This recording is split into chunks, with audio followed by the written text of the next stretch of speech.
তোর কাছে কি আছে বের কর। আর কি আছে?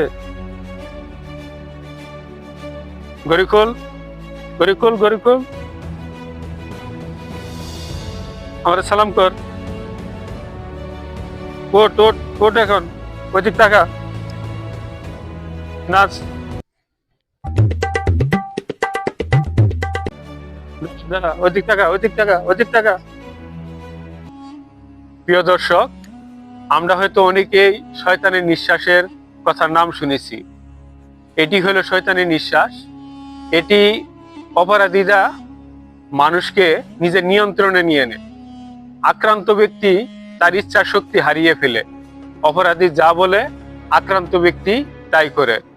এইভাবে এই অপরাধীরা ভিকটিমের কাছ থেকে টাকা পয়সা, স্বর্ণ অলংকার, দামি মোবাইল এবং সবকিছু ছিনিয়ে এনে অপরাধীরা সাধারণত খাবার, পানীয় ও বাতাসের মাধ্যমে এগুলা প্রয়োগ করে থাকে। তাই অন্যের দেয়া রুমাল, টিস্যু, খাবার কোনো কিছু আমরা গ্রহণ করব না এবং কি কোনো কিছু আমরা নাকে মুখে নিব না। তাইলে এরকম পরিস্থিতির শিকার আপনি হতে পারেন। আসুন আমরা সচেতন হই এবং নিরাপদভাবে জীবনযাপন করি।